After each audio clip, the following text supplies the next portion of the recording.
Here in the Valley, watching all those Fresno State, Boise State games, and now being on a team that beats the Broncos. It was big, you know. It was good for our fans. It's good for me, especially as my first win against those guys. And you know, I had a lot of former players, a lot of my old teammates like Logan Harrell, Kenny Wiggins, and stuff like that were hitting me up and saying that's a good job, doing something I never did before, and things like that. So that was good, you know. We celebrated the win that night and a little bit of Saturday, but you know, it's time to move on now a little bit, and it's we're looking forward to Hawaii being 1-0 this week. What did you say to Jonathan after he made that play? I saw you on ESPN talking to him side a little bit. I told him you need to stop charging me for haircuts now since you're big time and things like that. I just said good job, man. You came a long way from him giving me haircuts in his apartment and not being on scholarship. And I told him, look what you're doing now. You just made one of the biggest plays that I've been a part of. And you know, he kind of teared up a little bit and didn't really say much, kind of lost for words, but that was pretty much it. It was just a bunch of stuff like that and just loving him up. Does it mean something special?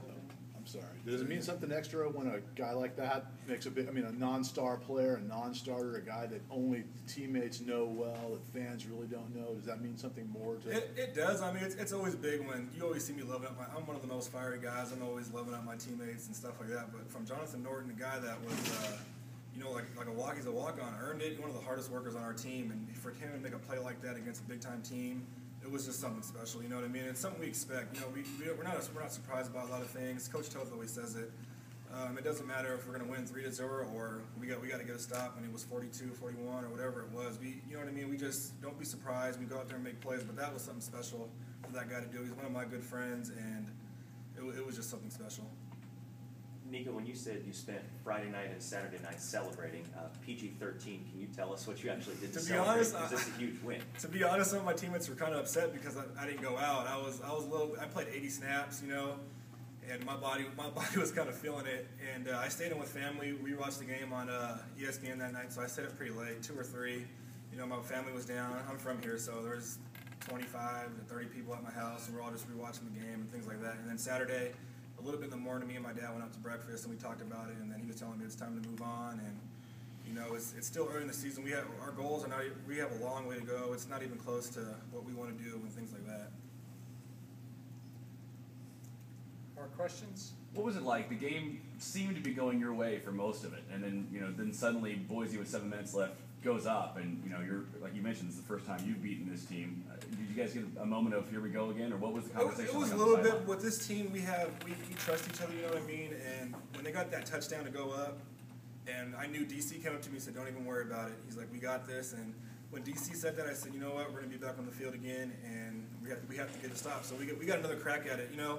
And with this team, we don't really panic too much, you know. With Rutgers, we didn't really panic, and with these guys, we didn't really panic, you know. It's Derek's one of the best leaders I've ever been around. I've been around some good ones as far as just a bunch of them, Ryan Matthews, guys like that. And Derek just he stays calm. He said, "You know what? Just give me the ball back, and we'll do it, and you'll have another crack at him again." So when he said that, it kind of calmed me down a little bit. There's always a little nerves when they go up with that little time, and DC came through, and we just got to stop. Nikko, what do you think about your first road trip being back in Hawaii? Coach kind of hit on the nail. He'll probably say some stuff about it. I kind of said some things already on Twitter, and I said some stuff to my teammates this morning. Doesn't matter who we're playing over there. Last time we left that place, we left with a sour taste in our mouth. It's not what we are. It's not what we're about. It was on national TV, so it doesn't matter if we were playing Alabama or Appalachian State. It doesn't really matter who we're playing there. We're going there for a football game, and we need to get a win on that island. To jump and add to that, when you guys go on the road, how do you try to find as much normalcy as you can? Obviously, at home in the Gerudo area, you guys are undefeated. But when you guys go, whether it's going to be Wyoming down the road or whether it's going to be Hawaii, and you have that travel schedule, how do you try to keep things normal so that you guys can play like you do at home? What I try to do most of the time is I just try to stay in my room. I'm not a real guy that likes to go out or likes to explore things and things like that. We do our meetings, we stay focused, we watch some games on TV, we hang around, we play cornhole, we play dominoes, things like that all together. So more of like a family atmosphere, so we're not really thinking about type of these things and other things like that. But Coach DeGuerre does a good job of that stuff and getting us focusing on the game. And I heard him saying some stuff about us not being near the beach or whatever, which is not a big deal. I don't even like waves that much. I just like our wet wave here, so I'm not worried about it. You guys travel with cornhole boards? Yeah, they travel a lot of things. I think we have a cornhole. It's a smaller one though. It's not these big giant ones, but I'm the best one at that game. So That was my next question. Are you the champ? I'm the champ at that. Devontae probably says he is, but I beat him a couple times. Me and Coach Toe. So I think I'm the best at that. The Rutgers game, they got far enough to have that field goal try in the last second, and you were pretty helpless in that moment, just hoping that he would miss. How much do you think that kind of played into your guys' ability to stop him out? Was that a motivator to not let the game get to that point, to do something and control it yourself? You're talking about the Rutgers field goal?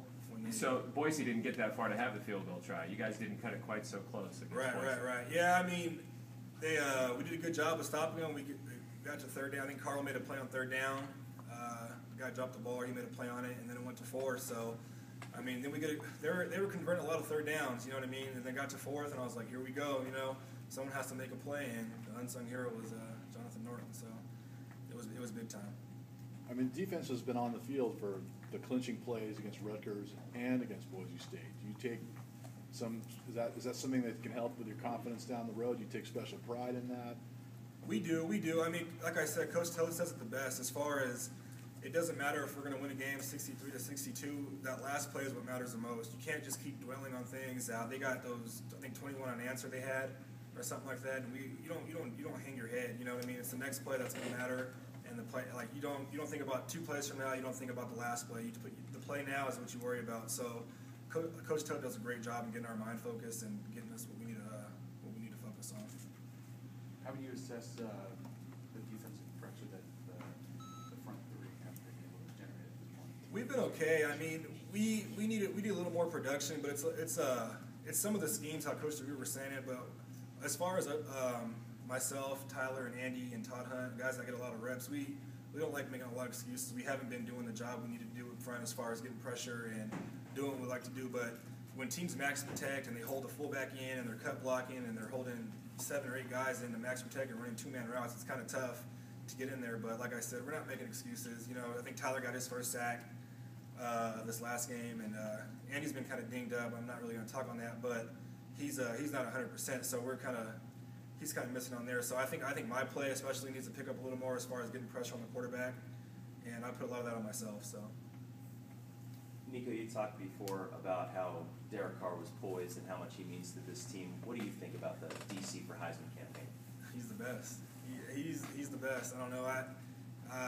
All these quarterbacks I see on TV, I watch a lot of football. I'm always on Twitter and things like that. Teddy Bridgewater and Manziel and all that stuff. DC's my guy, man. I was at his wedding. Maybe I'm biased or whatever, but whatever. I don't know. It doesn't bother me. He's the man. He's the GOAT. He's just. I don't know. Like, how can you not be around? He's just calm. He doesn't panic or anything. Doesn't yell at anybody. He's relaxed. You know what I mean? He gets sacked. He doesn't really yell unless he really needs to. But other than that, he's real calm. He puts a lot of pressure on himself, and I like that. So we need to come through for guys like that when the times are tough, and we need to get a stop. And you know what I mean? Let him get that game-winning drive like he did. You mentioned that friendship with DC. You and he are some of the 5-year guys in this program. Do you guys that all came in together in that class, you feel like you have a special bond, and what kind of difference do you think that can make for this team? We do. I think we have a lot of good leadership on this team. Guys that came in 09, as far as Marcel Jensen and Austin Whitworth are guys that graduated in 08, but they gray shirted, so they came in the spring, so they're still part of my class. And as far as guys like that, like really bring leadership in the role and know what to expect. We've had the coaching changes. We've had Coach Hill. We've had these guys, and we know we've been on both ends. We've been on losing teams, and now we're kind of winning a little bit more. So we kind of know what to expect. Like, we can't take things for granted. We're patting ourselves on the back Friday, and that was a good win. It's good for this program, good for the fans, good for this community. But it's not where we're stopping at. We have a long way to go, and we just got to get better every day. Each team has a different identity year to year, even though, like you just mentioned, a lot of the guys are new. We talked to Coach Toth a couple weeks ago, and he was talking about how last season it wasn't until week 5 or 6 where defensively you guys really came together and figured out what your identity was going to be. Do you feel like you're still working on that for this season? Yeah, no doubt. I mean, as far as this defense, we've given them a lot of points, and it's a lot of things. It's not just one specific little position or one person. It's defense. We all got to work together. And we just got to grind it out at practice, watch film, and get together, and this thing will turn around. We'll start getting these points down and start causing more turnovers. We're not doing a bad job, but it can always be better, you know. And we need to buckle down a little more on defense. And I think we take pride in that. How the offense has been just putting up points. And, you know, we need to slow it down a little bit, and let's get some stops, and let's get some more turnovers so we can get some more points on the board. You go from a defensive standpoint, you play in a conference where you have to worry about spread offense or triple option or pistol. What is it like gearing up for a quote-unquote traditional pro style in Hawaii and getting ready for that? It's not bad. I mean, I think Rutgers was kind of traditional too. I think they did the eye back and things like that. I've watched a little bit of film on Hawaii in class, but don't say anything. I was watching a little bit of film in class, and it's okay. It's nothing like kind of the Air Force and the Cal Poly offense, things like that, where it like switches it up completely. I mean, we go against the spread every day with our own offense. So now traditional, we've had a little more reps at it, a little more looks at it. So I think we'll be okay in that regard, where it's nothing new, and we're just going with the flow type of thing. All right, let's go to the phone. Stephen, do you have any questions for defensive end Nikko Motta? Oh, no, good. Thank you very much. Thank you. Anything else here? All right. Thank you, guys. All right, so that's Nikko